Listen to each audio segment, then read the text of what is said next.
complace recibir esta mañana a Arturo Martínez Moya, un destacado economista, no hay que presentarlo mucho, es miembro aquí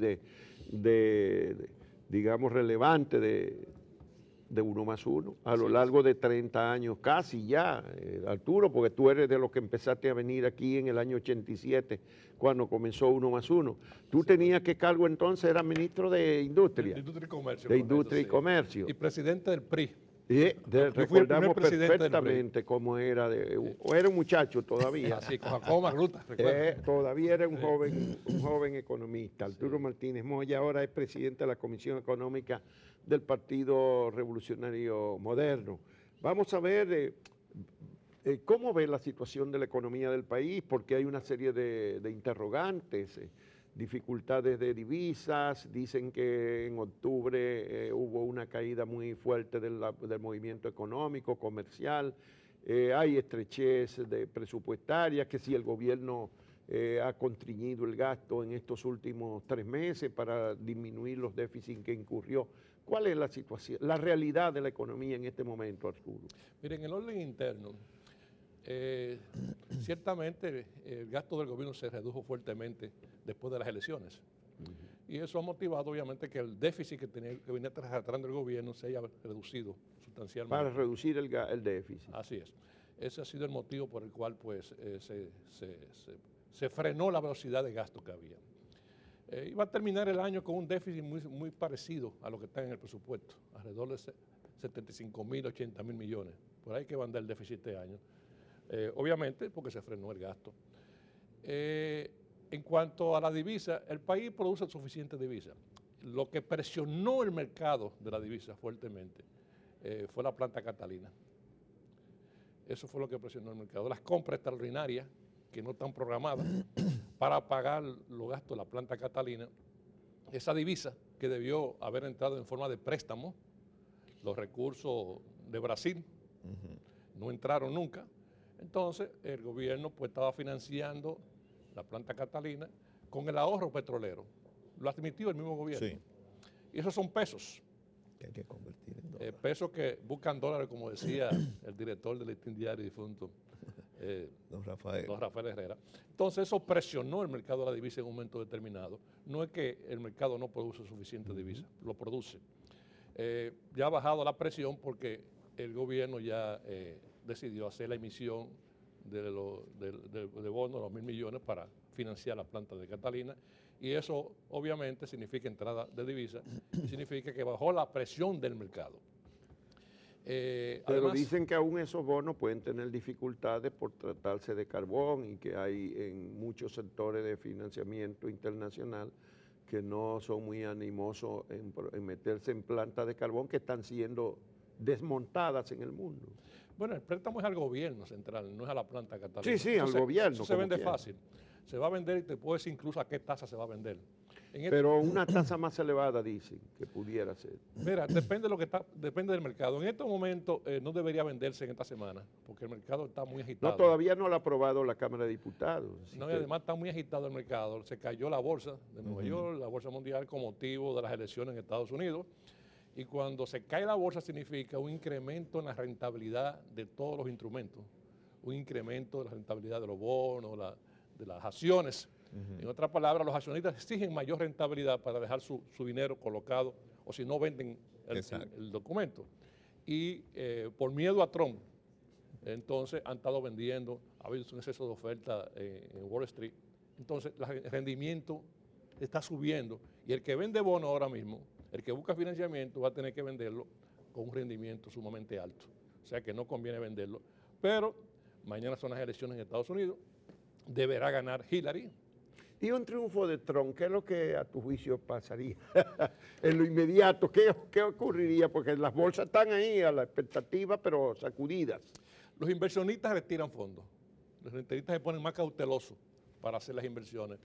Recuerda que el capital es muy miedoso. Entonces, corre menos riesgo, vamos a ponerlo de esa manera. Un triunfo de Trump causaría de inmediato eso. Claro, expectativa, esperando a ver lo que va a pasar con él, le daría un compás de espera, a ver su reacción. Dependiendo de lo que él haga, entonces el mercado podría desenvolverse a nivel mundial. Pero tú puedes estar seguro. Pero lo inmediato impactaría. Sí, claro. El simple triunfo impacta en las bolsas. El rendimiento se quedaría alto. En este momento está muy alto y se quedaría alto. Y eso motivaría que la política monetaria en los Estados Unidos no se normalice a partir de noviembre. Porque recuérdate que hay que normalizar la política monetaria y la normalización de la política monetaria significa aumentar el tipo de interés. Que lo iban a hacer hace 10 días. La Reserva Federal no lo hizo para que no la acusaran así como están acusando el FBI, de que se está involucrando en las elecciones. Sí. Y lo dejó para diciembre. Entonces, ese triunfo de Trump lo que significaría es que la Reserva Federal no aumentaría los intereses en diciembre porque ya los intereses estarían altos de por sí. Ya. Lo motivaría. Pero yo no creo que gane. Y eso implica que el gobierno dominicano tiene que esperarse a que después que gane Hillary o el que gane, para ver el panorama mundial, el panorama financiero mundial antes de vender los bonos. Esto así porque el presupuesto ya no puede pagar más intereses. O sea, el Estado dominicano está pagando demasiados intereses por deuda. Y si incrementa los intereses, eso significaría un aumento de los intereses. Pero la tendencia es el incremento, por lo que ha dicho de Estados Unidos, va a incrementarse. Va a aumentar, correcto. En este momento, el gobierno de cada 100 pesos de impuestos que recauda, está dedicando alrededor de 22 pesos para pagar intereses. Y si le suma el pago del capital. Bueno, tú sabes lo que hace es que lo renueva, ¿verdad? Cada vez que se vence, lo recicla, pero a intereses más caros, tú tienes. Porque en esto lo importante son los intereses, porque esos son la liquidez, es de los impuestos que se toman. La proyección que hay es que el próximo año, de seguir todo como van, en lugar de 22 pesos, habrá que dedicar 25 pesos para pagar los intereses. Y ya eso es demasiado. Cuando el Fondo Monetario dice que no pase de 14 o 15, que si pasa a 14 o 15, las finanzas públicas están en problemas, están en un alto riesgo. Eso es lo que dice el Fondo Monetario cuando hace los informes en América Latina. Respecto a recurrir a los bonos para financiamiento de Punta Catalina, las plantas, ¿eso significa solamente la sustitución de la fuente de financiamiento o tiene otras implicaciones? La fuente de financiamiento no llegaba a 1.000 millones. Recuerde que alrededor de 600 millones. No, pero eran 600 y pico de Odebrecht, Banco Nacional de Desarrollo de Brasil, pero 600 y pico de un pool de bancos europeos también. O sea, entre los dos sumaban 1.200 millones de dólares. Bueno, no, 200 y pico millones era lo que está envuelto. No, adelantaron 200 millones de 600 y pico que eran también. Eso es lo que adelantó el pool de Banco Europeo, pero sí, eran 600 también. Bueno, cuando te digo que hay 240 más o menos envueltos, es porque se tuvo que devolver ese dinero a un banco europeo porque no se desembolsó el dinero brasileño. Sí, bueno, pero de todas maneras, con esos 1.000 millones, el gobierno lo que pretende es arrancar una turbina. O sea, eso da para arrancar una turbina, eso, no las dos turbinas. Realmente, y ya el administrador de la CDE ha dicho que eso va a ser en el 18. Que se va a completar. Que va a arrancar la primera turbina. O sea, con dos turbinas. Entonces, lo que está proyectado es que ese dinero da para eso precisamente. Para la primera turbina. Para ahora, trabajar. Cuando ese proyecto se empezó se adjudicó, digamos, hace 4 años, ya va a ser, se decía que era para que el Estado tuviera una autonomía con una producción de, ¿cuántos? 700 megavatios adicionales. Y que iba a ser, estar a finales de este periodo en vigencia. Va a ser para finales del nuevo periodo gubernamental, porque el 18 es un decir, será el 19 según la perspectiva, o en el 20. 7 o 8 años después, ese aumento de 700 kilovatios no habrá sido ya superado por la demanda. Definitivamente, sí es insuficiente. El gobierno necesita sentarse a hablar con el sector privado para que incorpore nuevas unidades. Eso es importantísimo. Es que la demanda anual está por encima, muy por encima de lo que ha sido la nueva generación. Bueno, aquí no se ha incorporado en los últimos años una nueva oferta, está ahí, y la demanda crece todos los años. Entonces, es necesario que el gobierno lo haga. Otra cosa también, las plantas que existen están muy viejas, todas. Tenemos plantas muy viejas. En el sector privado son ya plantas muy, muy viejas, incluso la mayoría son obsoletas. Y de eso también el gobierno tiene que sentarse a hablar. Porque no solamente incorporar nuevas unidades, pero que sean eficientes las nuevas, a gas natural. Eso es importantísimo. De gas natural, pero dicen que no hay garantía de suministro, que por eso es que estamos construyendo la de carbón. Bueno, ahí están los Estados Unidos, que va a comenzar a producir en el 2020 una gran cantidad de gas natural. Y estamos cerca, incluso Puerto Rico ya está demandando que se instalen plantas a gas natural. Ya la autoridad de Puerto Rico ayer aprobó o está discutiendo esa necesidad, precisamente contando con el gas norteamericano. Es que ya en el 20 habrá mucho gas en los Estados Unidos. Claro, en este momento no, pero instalar una planta de gas natural toma 2 o 3 años. De todas formas, se necesitan nuevas inversiones privadas. El gobierno no puede continuar haciendo la inversión porque ese no es su papel tampoco. Y esa que se está instalando ahora adiciona, no es que va a sustituir ninguna producción, porque la producción que tenemos en estos momentos se va a mantener en el mercado. Lo único es que esa producción es a base de una generación muy costosa, son plantas ya que están obsoletas, viejas. Terminó el Acuerdo de Madrid, el Acuerdo de Madrid se satanizó, pero no fue así. Lo que pasa es que el PRD nunca lo defendió, no supo defenderlo. Fue un buen acuerdo. ¿Tú crees que fue un buen acuerdo? Sí, porque evitó el aumento de la tarifa. Ya solamente con eso fue suficiente. El gobierno, con el Acuerdo de Madrid, lo que logró fue evitar el incremento de la tarifa según el contrato original. Eso fue lo que logró, no fue otra cosa. No tenían la libertad. Pero decían que habían logrado bajar algo también a la tarifa, decían los promotores del Acuerdo de Madrid. Es correcto, incluso hasta se bajó algo. O sea que ese fue el gran logro.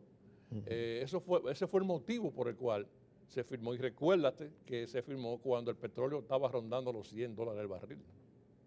Que no es como ahora, ¿verdad? Que estamos hablando incluso bajo hasta 30. Ya con $100 hasta $140 el barril. Pero dicen que fueron muchos años que se le dio de extensión. ¿Cuántos años fueron? ¿10, 12 años? 12 años, pero había que ponerlo en el tiempo. Lo que va a dejar de ingresar hoy, hay que dárselo en el tiempo. Eso fue lo que pasó. Ganó tiempo el gobierno. Como 14 años fue. Sí, porque se hicieron los números. Se determinó en qué tiempo recuperaban lo que era el derecho adquirido en ese momento. Y se llegó a ese tiempo. Repito que el petróleo estaba en 140, 130 en ese momento. El gobierno evidentemente necesita ingresos, nuevos recursos. Así es.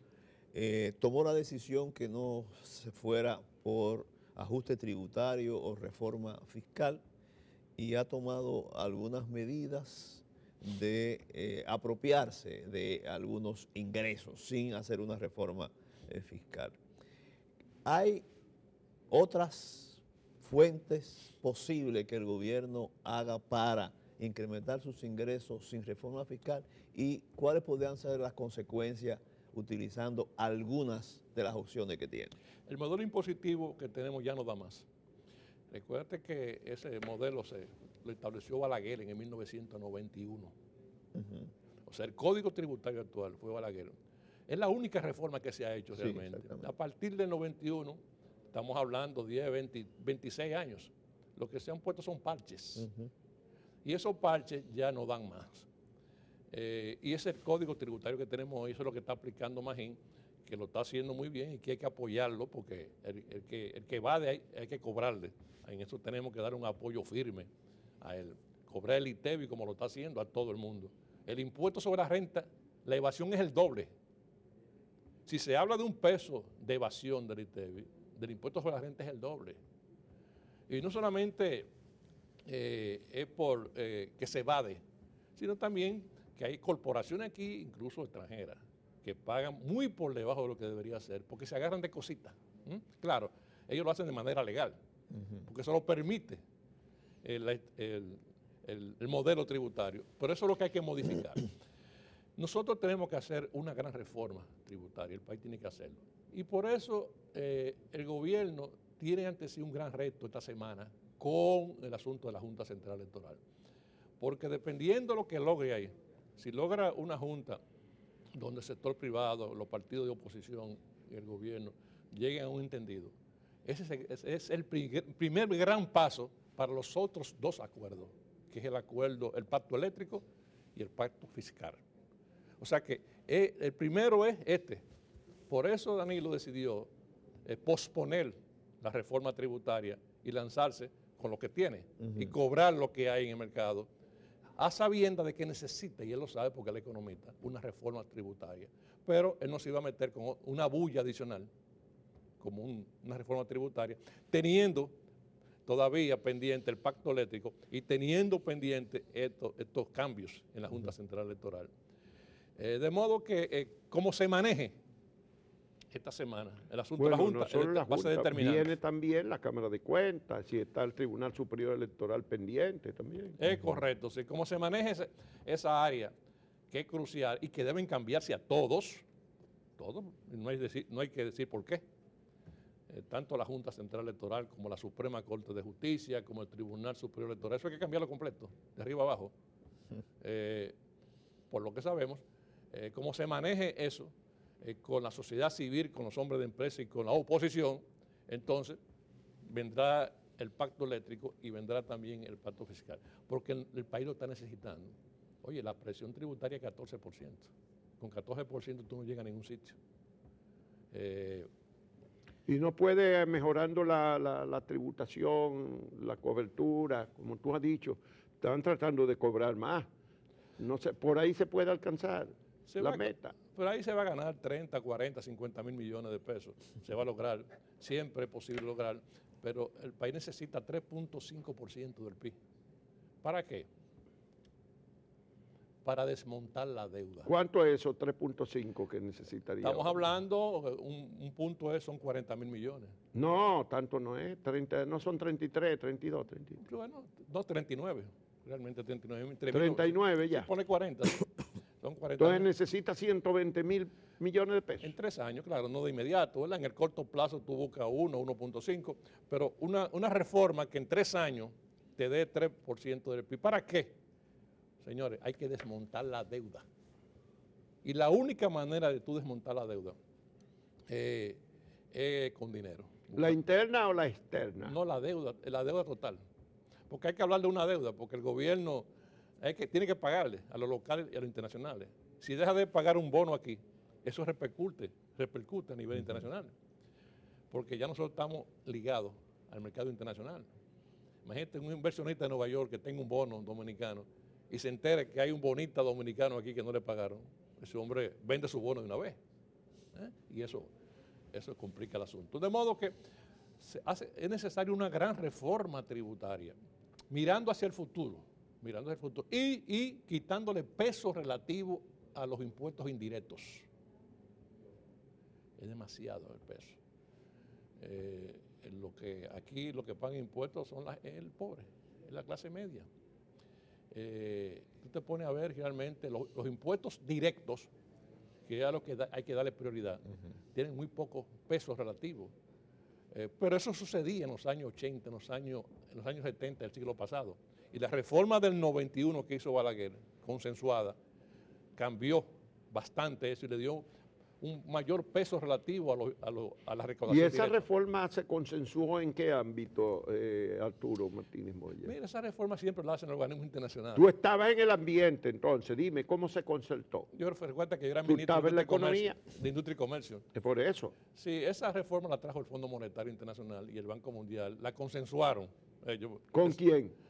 Por allá primero la consensuaron, la trajeron y entonces aquí la consensuaron con algunos empresarios. O sea que el Senado aceptó presión entonces. Balaguer la impuso por decreto. Porque Pero ahora recuérdate, ha habido un Balaguer- discurso de que los legisladores no aceptan ninguna, que nadie negocie por ellos. Tú sabes que el Congreso no aceptó la presión, no la aprobó de inmediato. Balaguer la impuso por decreto primero, eso fue famoso. En el 91 Balaguer dictó un decreto, impuso la reforma, mientras las condiciones se dan. Las condiciones es, esta gente se convence que esto va. Él la estableció por decreto en el 91 y duró 1 año y medio, 2 años por decreto. Entonces, Y en el después 92. entonces, con algunos arreglos que le hizo, la aprobó el Congreso Nacional. Pero ya fue una reforma. Teníamos un superministro del PNUD aquí, era, ¿cómo se llama el argentino? El argentino, sí, sí. Sí, no, el hombre se movía como Sí. un pez en el agua, ¿verdad? Sí. Pero realmente, ¿eso qué motivó? Eso motivó que los ingresos del gobierno del 90 al 95 aumentaron en 3.5 del PIB. Mientras que hasta el 90 era deuda. Balaguer no le gustaba endeudarse, No. pero no pagaba a la gente. Que es lo mismo, tú tienes deuda. O sea, se atrasaba. Él decía que la cuenta vieja no se pagan. Y la Y la nueva Bueno, nueva pero se ahora se endeudan y se también deja- se atrasan. se dejan que se pongan bien. Sí, correcto.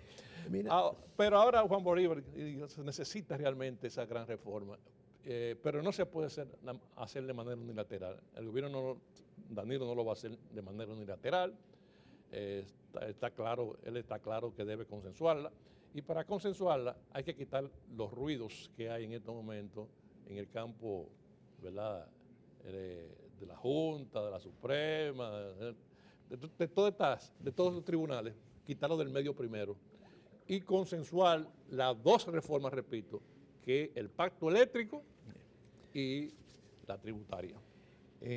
yo tengo una precisión que puede ser errada, pero como que el presupuesto ha pasado a segundo plano. Como que no se discute, es que no se le da mucha importancia o que se sabe lo que va a pasar. Bueno, fíjate, son las 2 cosas. Primero, el tema de la Junta le ha quitado, ¿verdad?, protagonismo al presupuesto. Han coincidido. Segundo, el presupuesto que se envió al Congreso no tiene gran diferencia con relación al que está vigente.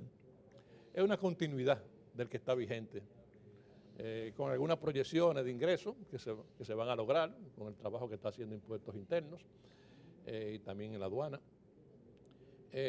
Y incluso hasta coincide, es el mismo déficit. Sí. El déficit son 80.000 millones, idéntico. O sea que tampoco hay ese gran salto en el déficit. El endeudamiento es básicamente el mismo, son 80.000 millones. O sea, es el endeudamiento neto del presupuesto, que es similar al de este año. De modo que lo que se ha hecho, básicamente lo que hizo el gobierno, fue enviar un presupuesto muy parecido al que está ejecutando este año. Y por eso no tiene mayor discusión. Ya.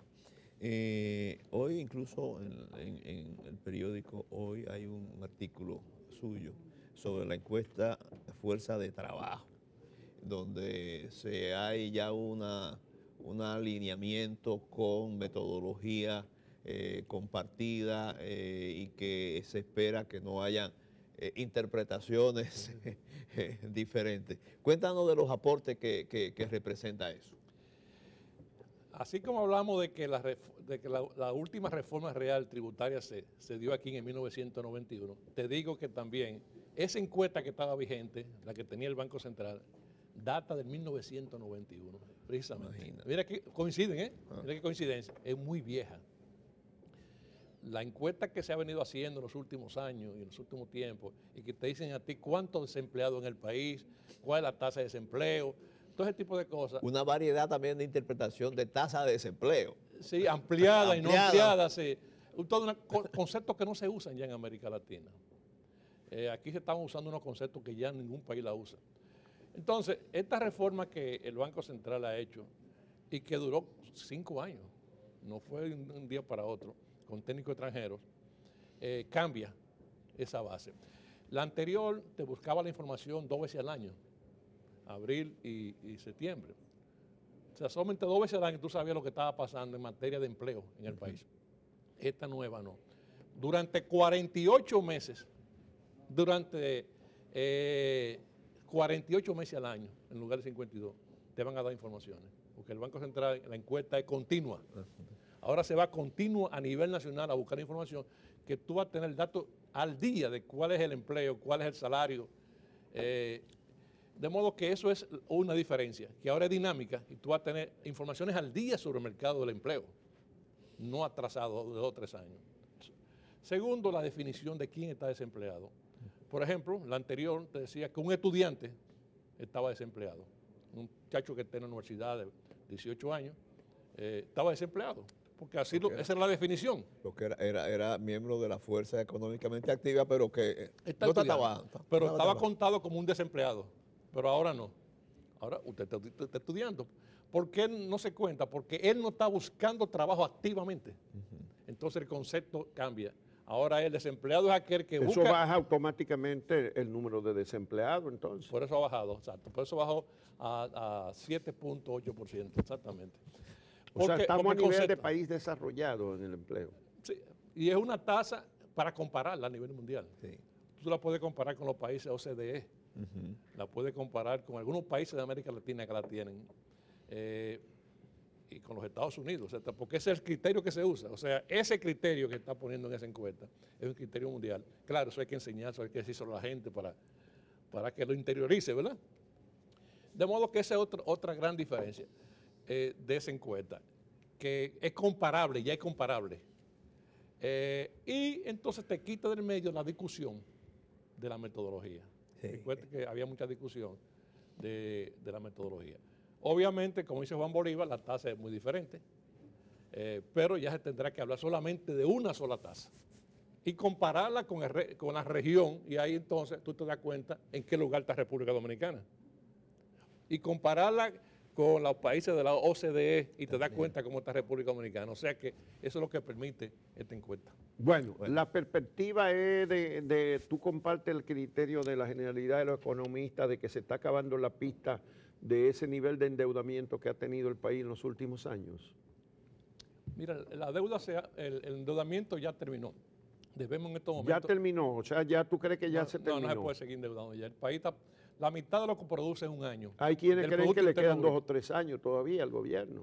Bueno, porque el problema no es lo que tú debas, sino lo que tú tengas que pagar todos los meses de interés.